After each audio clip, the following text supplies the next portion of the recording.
honestly, if I'm being like totally honest, like I think I would have stayed, but they fired me, which is a very difficult thing that I actually don't think I've talked about publicly because there's a lot of shame that's associated with that. But I also think that, there are people who've been in similar positions, and I don't want people to feel guilty or bad that just because you had a bad experience like that you can't grow past that and do something really great. Looking back 2 years later, I'm really grateful for that because I think otherwise I would have stayed and I probably would have plateaued there. I wouldn't have gotten to where I'm at today. Welcome to the Prehab Podcast, where we dive deep into expert insights, connect with industry leaders, and share real stories to help you take a proactive approach to your health. I'm Michael Lau, a doctor of physical therapy and co-founder of Prehab, and today I'm joined by a very, very special guest, my wife, Dr. Adelle Smener. Adelle is a clinic director at Prehab Physical Therapy, where she not only manages clinical operations with expertise, but also passionately treats each and every one of her patients. She has a special focus on post-operative knee injuries like ACL and meniscus surgeries. She is a force in the world of physical therapy and is deeply committed to elevating the profession's standard of care, focusing on optimizing patient outcomes while also fostering professional growth and preventing clinician burnout. But there is so much more to Adelle than her impressive professional achievements. She is also a passionate dog lover, dedicating her free time to volunteering and advocating for rescue animals when not advocating for her patients in the clinic. Together, we will share how we opened up our clinic in Culver City during the pandemic, first as a film studio and then quickly growing into a thriving physical therapy practice. We'll also discuss some of the challenges we faced early on in our careers, particularly the importance of autonomy and finding the right work environment. We'll also touch on the complexities of working together as a couple, how we navigate communication and balance, and also our broader mission to make high quality care accessible both in person and online. This podcast offers a rich blend of professional expertise, personal storytelling, and practical advice, making it a must-watch for anyone interested in healthcare, business, relationships, or simply hearing an inspiring journey. Let's dive in. All right, Adelle, welcome to the show. Yay! We made it. Is this our first ever? I think this is our first ever podcast together. Yes. Well, this is my first podcast ever, so that would. No, you've been on podcasts before. I know. I'm just kidding. First Prehab podcast together. A lot of firsts today. We're going to be talking about one of our first, business projects together, the creation of PrehabPT, which is really, really exciting. So I don't know how many people know the story and the origins of PrehabPT. In 2020, Craig Rush and I, we got to the spot here in Culver City because we needed a film studio. All the gyms during the pandemic had closed down. Are you telling me this? We were filming all the time. Every gym was closed. So we decked this place out, created it to look like a physical therapy clinic so we can start filming. And our thought was, we'll have a place to film and we'll have a place to treat patients. But we had really no structure, no process, nothing for the online business there. We just took our old patients that we were treating in other clinics and just, hey, come, we'll work with you guys over here. And it wasn't until you joined about a year and a half later that really a lot of our process and structure started, and it's grown so much in the last 2.5 years. That's thanks to all your hard work and your dedication. It's something that you're extremely, extremely passionate about. Yeah. So thank you. Yeah, it's been a fun journey. Yeah, I started officially with you guys in 2021. I think it was like summer. But obviously I've been a part of the journey way before that. I'm the OG. No one knows I'm the OG Prehab guy, actually. I am the founding father of the Prehab guys. You are the first camera woman. That is true. The post number one. Yeah. Yeah, from the Calabasas Recreation Center. Yeah. I think. It's like Calabasas Tennis and Swim Center. That's what it was. Yes. Yeah. That was like, that was in PT school. That was like 27. That could have been 2016. I think we filmed it December 2016. Yeah. So, officially joined the team in 2021. But obviously our history goes further than that. Mike and I actually went to PT school together. We were roommates, classmates, friends. Then we started dating, and then we got engaged, and now we're married, and now we work together. Now we're parents. Oh, and now we're parents. We have 2 dogs too. A lot has happened over the last few years, both like personally and professionally. And I think the beginning part of my career was like a little bit frustrating. So it's just been really fun to be part of your guys' team. I obviously like love you guys as friends and as people, and support you guys in every which way. And now it's just exciting to be part of that journey and be part of the growth and be part of the change that we like advocate for so much. and be able to help people locally. I know the online business has done a really good job of helping people across the world. But there is, I feel like, still a barrier where people have a hard time understanding that like you can get access to good healthcare and PT, remotely. So I think for the people who do live locally, it's really important for me to be able to help educate and help them understand that they have options when it comes to in-person PT too, that they don't have to settle for things. So I think that that's where like my passion really came into play when we started Prehab Physical Therapy. And I think you had a really, really unique background and first like 2 to 4 years too from a professional like journey. See, sadly, I don't think it was that unique. I think it was very unique, and it formed the clinician that you are now, and also feel the passions that you have to drive the changes and to drive what you created in PrehabPT. Because unless you have some hard times, some tumultuous times, some difficult challenges, you learn from those, and then you put all of those learnings into what type of environment you want to create for yourself at PrehabPT and for your patients there, but then also the team that's there. And that's similar to kind of like how the online business and Prehab came around. I had patients that I'm like, they can't get in. How can I see more patients? My schedule's packed. I had a max of 13 back then. How can I help these people out more? Well, we need to have digital options. And you took similar problems for the clinic. So I guess what were some of those challenges that you were faced with early on in your career, which I know at the time were tough. I think you had 3 or 4 different positions and jobs within the first 3 or 4 years or something like that. Maybe share some of those stories with the audience. Well, disclaimer, I'm a very difficult person to please. I have very high expectations, so no shade to the places that I, worked at previously. But I met those expectations. Mike has met those expectations. Lucky him, lucky me. But yeah, I think, and the thing is like, I think what I've done with that is unique, but I think what my experiences in themselves are not unique, and that a lot of people are still living that, right? I think it's like what I've made out of it and what I've done with it, and my expectations have changed based on that. So I think when I graduated PT school, and I think this goes for a lot of people, like you graduate, you're super excited, like what's it called? Like big-eyed, doe-eyed, whatever, just like about all like the experiences out there. And I actually joined a team right where I finished my last clinical rotation. And I loved the people I worked with, like great clinic culture. Like everyone had lunch together every day. It was like truly like a family. And I loved that so much. And then I think I just outgrew the patient population. It was like a lot of like geriatric, kind of like very, very general ortho.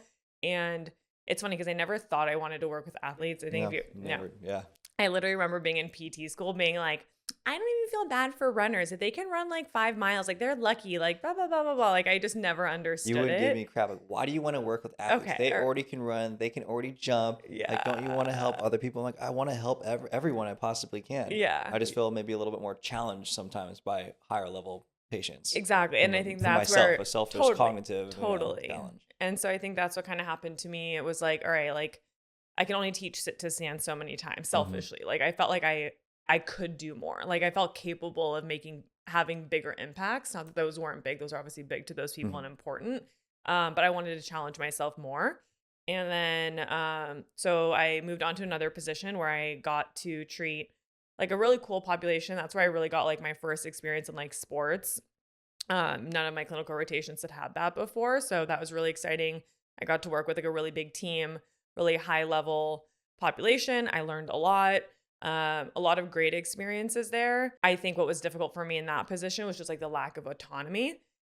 So everyone was kind of expected to treat a certain way. Everyone, you walk in and like everyone has their elbows in someone's TFL. Like you look down and it's like a row of people doing that. And again, like the population was cool, but I still like wasn't feeling challenged. I didn't feel like I could be who I wanted to be as a clinician. And honestly, if I'm being like totally honest, like I think I would have stayed, but they fired me, which is a very difficult thing that I actually don't think I've talked about publicly, because there's a lot of shame that's associated with that. But I also think that, there are people who've been in similar positions, and I don't want people to feel guilty or bad that just because you had a bad experience like that you can't grow past that and do something really great. And looking back 2 years later, I'm really grateful for that, because I think otherwise I would have stayed and I probably would have, plateaued there. I wouldn't have gotten to where I'm at today. And so in the moment, I was very not appreciative of it. It was a really, really hard time in my life. I second guessed myself a lot. Who am I as a PT? Am I good enough? They don't want me. They work with these high level athletes. Like I suck. But now I look back and I'm like, okay, like I learned something from that, right? Like I learned that autonomy is like super important for me. So far my first job, I'm like, all right, I know the population I want to work with. Second job, I'm learning, all right, now I know that autonomy is something that's super important for me. And then I move on to my third job in like 3 years. And I end up in a place where I had full autonomy, had great coworkers that are like now some of my best friends. And yeah, they came to my wedding, bachelorette party, like my best friends. So I'm so appreciative of that. But I just didn't have a support system there at this company. Like I literally felt like unsupported. I felt like a weirdo for wanting to do better. I felt like I would ask for like a tin deck or equipment, and like I would get turned down like every single time if I wanted to have a journal club or anything. Like you had to do it on your own time. And I was like, how are we going to continue to push the profession forward? How are we going to be better clinicians? And like we're told to do it on our own. Like you need to have a support system, at work, and like just like you do in like your personal life. Like when you go through hard times, like you need to have people around you who support you. And like healthcare is going through a hard time, and like you need your coworkers, you need a team around you to support you to move the needle forward. And if you don't have that, like you're going to crash and burn. That's where I think a lot of burnout happens too. It's not just like the volume of people, but it's like you're, developing plans of care for 15, 20, 10 people, whatever it is, but you don't have a support system that allows you to do it in a way that makes you feel fulfilled is a huge problem. Because then you just go into work and you're just like checking off boxes. And if you're passionate like you or passionate like me, like that's not fulfilling at all. Feels like an uphill battle that you're the only one fighting and no one else is joining the fight with you to solve a really big problem that maybe not even sure what the solution is, but it's something you're passionate about and that you want to try as hard as you can to find a solution for. And it's funny too, because I actually had spoken to one of my friends, Rachel, right? So she's actually an orthopedic surgeon, and we're scuba diving together. And we had like a similar conversation where it's just like so interesting. Like this is across the medical field where it's like, if you're the one who wants to do better, sometimes like it's weird. You shouldn't feel like the odd man out for wanting to do better and be better ever, anywhere that you work. It's great if you're comfortable. It's great if like that's not what you want, but like to be that person that wants to do better and feel guilty about it is just not right, because our profession needs people like that. And we shouldn't discourage people from doing that. And that's how I felt. And we have to find ways to support those people that want to do better so they don't do burnout themselves. Healthcare providers are very altruistic. They're always going to sacrifice themselves, their time, their needs for their patient. And you can only be altruistic for so long. And that's what's really, really hard. So you have to find an environment that sets people up for success to give to their patients and give for the long term, and find ways so that therapist or any healthcare provider can recharge at work, outside of work, so that they continue to give for their patients. Yeah. So it's like when you're expecting PTs to do obviously the documentation outside of clinic hours and all their learning outside of clinic hours and all this discussion, all this all on their own, they have nothing left for themselves outside of work. Then you have work, and then you're trying to develop yourself as a clinician outside of work. Then you have no life outside of work. And then feeds into like going into work feeling burnt out because you don't have like that work-life balance, right? So, needless to say, I say this all from a positive light now. In the moment, I was not this positive. I was very bitter. I still am very bitter, because I think that a lot of these things continue to be issues, and a lot of PTs are stuck in jobs like this. And it infuriates me, to be quite honest. But I think if I look at it now, I try to think about like, what did I learn at each of these places? Right. And I said, okay, like population, autonomy, clinic culture, and support. And when I was thinking about leaving my third job, I was like, I don't know if what I'm looking for exists. Like, I was like, I really, I'm kind of like a glass half empty person. Like, I don't think it exists. And never did I once want to be an entrepreneur. I'm not like you, who's always wanted to do that. I did it kind of by default, because I was like, I deserve to be happy in my career. I deserve to enjoy my life. My patients deserve high quality care. And if a place doesn't exist that's going to do that for them, I'm going to do it myself. And I guess in between I did do some concierge too on my own. Yeah. So that's also now treating one-on-one, visiting patients at their home, or I think you're working at a gym. Yeah. And that can also be fulfilling. You're delivering the care that you want to deliver for a patient, but then you don't feel like you, again, have any team or support. You're there on your own. You have no one to chat with. You have no one to bounce ideas off of. You have no one else to challenge you, to stimulate you from a intellectual point of view, or challenge your treatment approaches. You're literally just on your own. Yeah, that's a good point too. Because then I'm like, okay, I'm burnt. You're burnt out, and you're like, okay, I see so many patients. And you treat one-on-one. You're like, okay, but you don't get all of those things, and you still feel burnt out. Maybe you're driving around. Maybe you're doing home health, and you're doing all those things. you're not getting that support. So I think through all of those, I kind of was like, all right, where can I, get all of this? And again, the answer was like nowhere. So I'm going to do that myself. And fortunately, right, like the timing kind of lined up with you guys getting the space here. And I was like, I'm going to start to build that for myself at least, right? Like never once did I think in 2021 that would be growing to where we're at now, where we're like busting out at the seams. We have a wait list, like we have a great team. And it was a very like selfish thing initially. And then like as the years have gone on and our team has grown, I think what's continued to keep me so passionate is like to create that opportunity for other PTs. Like, yes, like it started with providing high value care for our patients. And like, that's always going to be the most important. But I also think that if you don't take care of the people who work for you and create an environment for them that fulfills them, that in turn is going to affect obviously like the level of care that's being delivered. So I think that like my passion now has shifted a little bit to creating a clinic and an environment for PTs that they can have that you can have the autonomy, you have a support system, you have your ideal patient population. Like I meet regularly with my PTs, like Dorian loves basketball, like, right? So we're like, right, how can we work with more basketball athletes? Monica loves, performing arts. Like we're working on a dance workshop, a gymnastics workshop, like anything I can do to help them feel fulfilled and to keep them invested in our profession is better for the patients, is better for them, and is better for the profession. They're the ones ultimately providing the service. Exactly. Right? Exactly. So you need to take care of them. So I think that that's where like my passion's just like really shifted recently. And maybe not so recently, just I think I've become more consciously aware that that's how my passion has changed. And I just love my team and like it's good vibes all the time. Like, everyone's happy. Like Dorian keeps me on my toes. He's like a walking encyclopedia. I love it. Yeah. And like everyone just pushes each other to be better. And I was like, this is what I wanted. This is what I've always wanted. Yeah.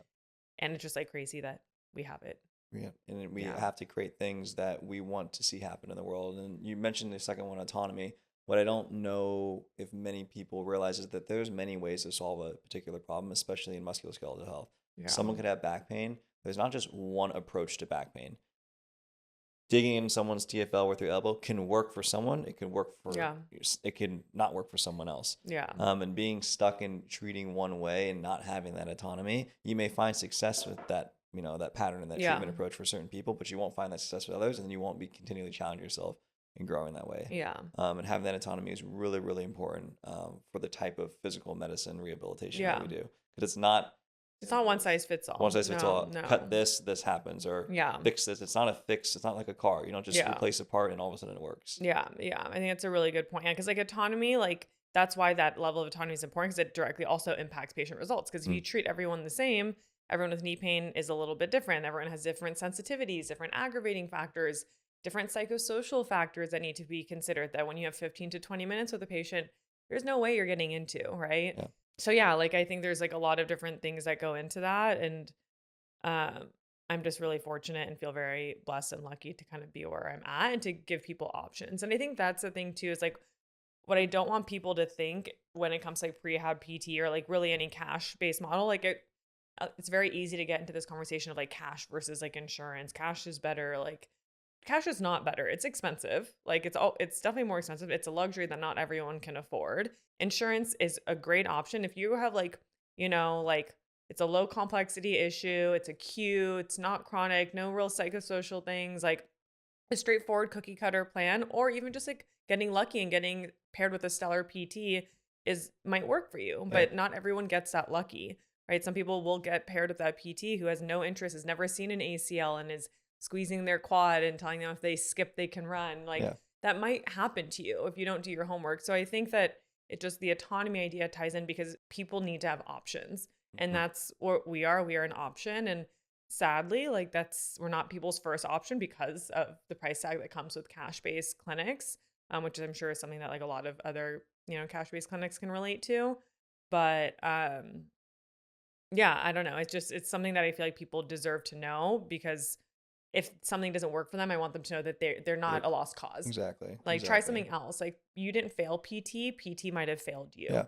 Yeah. And I tell people that all the time. It's something that I really firmly believe in, because I've seen so many people walk through our doors that like, again, I see a lot of like ACLs, right? It's like you're 10 months out. I'm like, oh, have you ever been tested? No. There's like literally hundreds and hundreds of articles, one of the most researched things in rehab and PT, and like people are still not really doing it the right way. So yeah, people just deserve to have options, you know, And be it's not educated. necessarily, again, that one is better than the other. Like you're saying, it's not that one's better, one's worse. It's that there are different options. Even going back to the autonomy, a PT at our clinic can treat a little bit different than another PT. Yeah. There's a different treatment approach to tackling different problems. And Yeah. it's making sure that you understand that the PT that you are working with, if you're a patient, that you feel like that PT understands you, that PT is listening to you, Yeah. and that PT is critically thinking and adjusting their plan of care when things aren't working. Yeah. Which is very, very important. Yeah. Yeah. Treat the person like a person. I think that like personal relationship is really important as well. Like, how do you get that buy-in, that trust? It comes with like really just like understanding that person in front of you. So I think for us, like, that's why we do like 90-minute evals, which I feel like is like relatively unheard of. Like, I'm sure it happens, but like most places, like, you're lucky if you get an hour on your first visit with a PT. Like, I would say out of our 90-minute visit, like, I would say like at least 30, if not 45 minutes. I'm like just really like talking. You're just chatting, getting another person and understand their history. Yes, of course. You can like learn a lot about like their injury, the pathology, and just them as a person. And like, there's a lot of times you're talking with someone and you're like, wow, this person is like really fearful and anxious. And like your exercise programming and your testing is going to change just based on understanding that alone. And if you don't take the time to learn that, you're going to put someone through like a max effort quad test or whatever, and they're going to be flared up, they're going to be upset, and they're never going to come back, right? And they're never going to get the help that they really needed. So understanding the person's really important too. And again, I feel like I just like never got opportunities like that before. And it's something that I really value. Like, I feel like I'm a very, I don't know, not like empathetic, but like, I just like to connect with people. And without that, I feel like we're doing a disservice to our patients. And I think it's part of being a physical therapist. And I just feel very lucky that I get to do it. Well, we focused a lot of the conversation on like how PrehabPT is a great place for clinicians and how we have to take care of our clinicians because they're the ones ultimately providing the service. Yeah.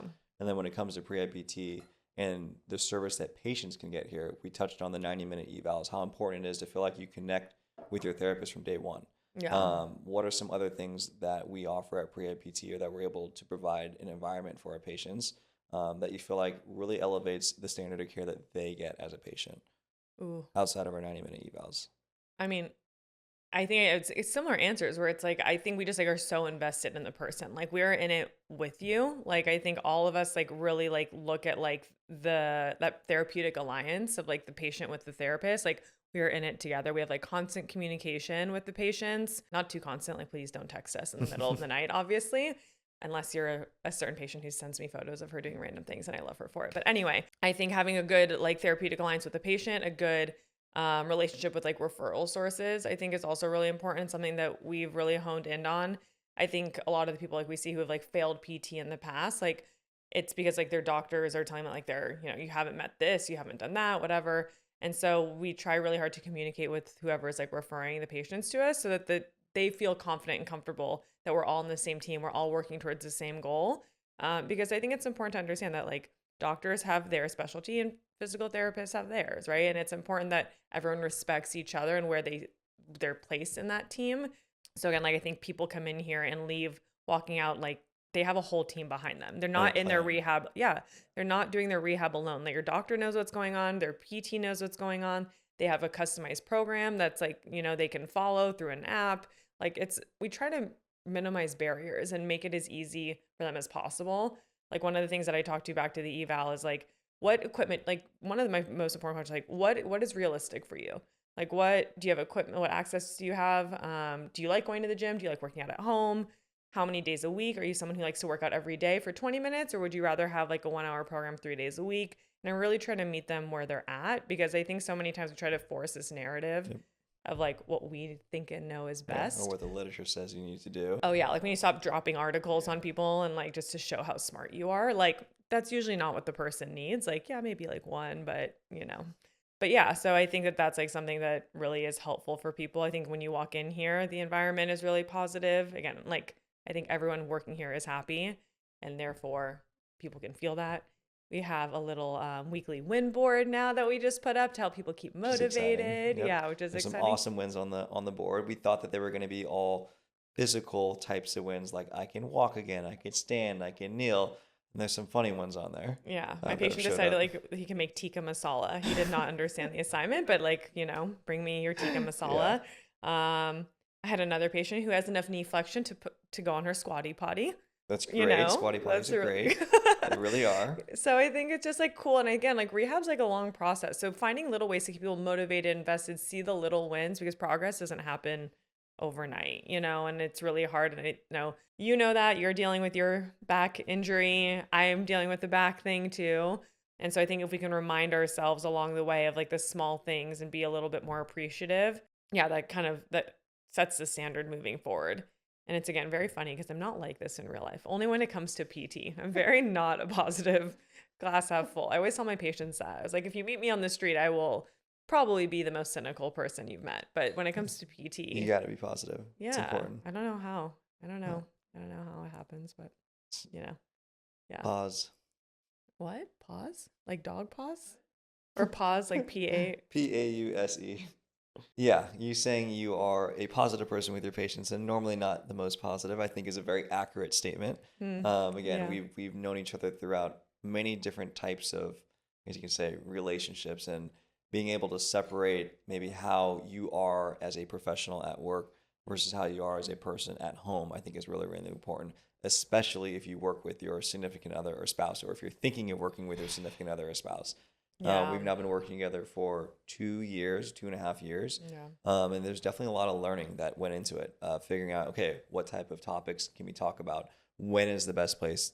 When and where is the best place and time to talk about them? We definitely haven't mastered it. We haven't mastered it. No, you're always going to be learning. Yeah. But for example, we now set meetings at work. Like we have meetings just like I meet with any other person on the team. We have legitimate meeting blocks where we set an agenda. We say, these are the times that we're going to talk about these things.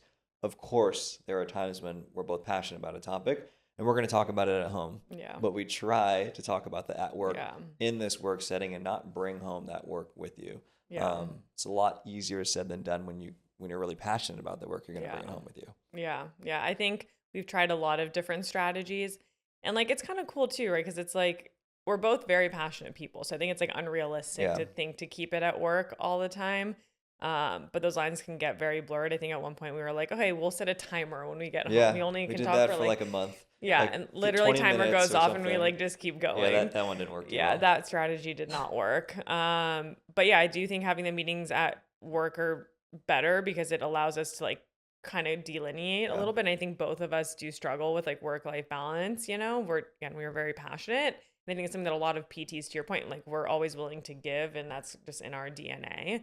So it's really, really easy to get lost in that. But it's also like not really healthy for our relationship or relationships with other people, for ourselves. So I think that's like one avenue that has been successful. I think communication is also really important. Also, if anyone watching this has suggestions and works with their significant other, make sure to drop in the those. comments. Please. We used to try to drive together all the time. Yeah, that's because we felt like we needed to. We're like, oh, we work together. We must should drive be carpooling. together. We should be saving the environment, even though we have an electric car. And now we basically don't carpool together. Yeah, because that would create like a stressor. We'd be like, because we have different schedules, and you're like, I need to get here at this time, I need to get here at that time. So I think also creating separation. I was just gonna say, like the creating separation is important because at home you typically don't have that separation. Maybe you do, but at work, that's your separation from your significant other or your spouse. Whether that's a good thing or a bad thing, but that's just physical separation. Yeah. But when you work in the same physical environment as your spouse, and then you're also passionate about the same things, then it seems like all the time you're working or talking about the same topics. Yeah. So having that separation by us driving together, even though we may be on the same schedule. Today we both got to work basically 20 minutes apart from each other. I could have just waited 20 minutes, but no, we're going to drive a little bit separately. Or one of us trying to work from home on a different day from week. If you're going to work from home on one day, well, I definitely not going to work from home on that day. That's your time. Yeah. I'll try to work from home from another time, from another day. Yeah, I think it's like the time thing, right? It's like, okay, like we each need to have our own time, right? But it's also the idea we're here together all the time. And I feel like this is something that relates to anyone who works together with their significant other, not just like in a PT space. Like you spend a lot of time together, but it's not quality time. Like, so it's really easy to get like lost and like forget. You're like, oh, we spent all day together. Like I'm going to go do my own thing. Right. But it's not quality time. And then you're just going through the motions. So I think also finding time and like prioritizing and like even just the awareness that that's the case to make sure that you're setting time on weekends to go to dinner, or hang out by the pool or whatever it is to like make sure you're having quality time and time alone. So just like being really conscious of the type and like where you're spending your time as like a couple. And then communication too. I think we're continuing to work on that. It's like how you communicate with each other at work might be different than at home. But also just opening lines of communication. I feel like that's important in any relationship, like a spousal, coworkers, being open, honest, comfortable. I think that it works to our like benefit to a 100%. degree. I've learned a lot. Like I'm naturally a problem solver. That's why I've loved entrepreneurship. Entrepreneurship is problem, figure out a solution. Problem, figure out another solution. Another problem, figure out a solution. And then in our relationship, when we're discussing things at work, my brain will go directly to a solution. That's what I normally do. But this is what I normally do. I would go straight to a solution. But it's like, well, just because we're talking about the business problem, maybe you just needed time to vent, and I just need to listen. Yeah. And I've learned now to ask or pick up on cues of what role do I need to serve right now? And that's been really important, because just like in business, you wear multiple hats. In a relationship, when you work with your significant other, you're also wearing multiple hats. You could be a coworker on one conversation. You could be a spouse on another. It's important to recognize what type of conversation you're happening with when. And that's not just when you're talking with the spouse, but it's also talking with any coworker. Are you your coworker now? Are you a friend? Are you their manager and their boss? And being able to understand the situation, read the room, understand what conversation you're in has been very helpful. I know for me, develop some of those skills. Yeah, I think it's a good point. It helps develop, because I think it's like you come into the conversation with like a different person. You're like, which hat am I wearing? And that can apply to, I'm just going to repeat what you said anyway, but yes. Yeah, exactly. And I think too, like we work together. We also work with like our good friends. So like, it's like a very similar idea, very similar idea. You're like, sometimes we have our meetings and it's like, let's talk as friends. Let's talk as this. Like sometimes I want to be like, okay, just pre-warning, I'm going to be slightly unprofessional right now because I just need to like vent as a friend. And then we switch back to business mode. But I think being able to like delineate and like have that. And also again, going back to creating a comfortable workspace where like you can do that, and you can be comfortable enough with the people who work around you. And while it complicates things, working with your friends, working with your significant other, has a lot of benefits to it, and I enjoy it. It makes me feel very comfortable and safe. I have full trust. Yeah. You know what I mean? Yeah. In you, I have full trust in Craig. I have full trust in Arash, because we've all known each other as best friends or in other forms of capacity outside of now coworkers or business partners. Yeah. Yeah, very much so. It's like, you're invested in the person as a human. Like that's everyone obviously who like works here, but it goes so much deeper and longer, like we go to Tulum together and, on all these different vacations, which means also we're due for another trip, but not on a cruise. Mike has been trying to get Prehab the whole team to go on a cruise. I want everyone to go on a cruise to Mexico, and everyone's kind of like, I don't really know. Yeah, because no one likes to cruise except for you and your family. Yeah. I guess. And I mean, other people, I'm sure there's other people on the cruise, but also like we love each other, but like not enough to be trapped on a boat with your coworkers for like a week. In a small box. A small box with no windows. Yeah. It's literally like how a horror movie starts. I feel like I do really like, again, I feel like I'm very appreciative. This is very strange of me. This is very outside of the norm. I know. It's because I'm at work. But it's great. Every time I walk into these walls, all of a sudden I'm like miss positivity and appreciation. But I think it's been like a really cool experience, and I've learned so much, and I really just enjoyed this conversation because it has been a good point of reflection for me to be like, wow, like I have it pretty good. And our team and the things that we're trying to do for people, we hit on access. Like access is everything for this company, whether we're talking about the in-person business or we're talking about the online business. Yeah. We want to make sure that for the 6 billion people that have pain, you have options. You have so many different options. It could be cash or insurance. That's an in-person clinic. It could be doing our programs on the app. It could be not even doing any of your programs and just watching our YouTube videos and learning yourself. But when you have pain or you're dealing with something, you don't want to feel like you don't have a plan and you don't have options. And when you are able to, go through one option and, hey, it's not working for you, you have another option. You're not just stuck with one thing. And I think that's what's wrong with healthcare right now, and especially thinking about how traditional healthcare works with insurance is you get provided one option, one route. And if it doesn't work, you feel like it absolutely failed. You failed, when in reality, no, the healthcare system failed you, like you were saying. Not that you as a patient failed, healthcare system failed you. Yeah, I agree. I just keep thinking like I feel, and this is me being negative, yay, look, see, my real me comes out. Like when people walk in here or they leave our sessions, for example, like it almost like upsets me how amazed they are. Like how... It upsets you? Well, yeah. I think it's amazing.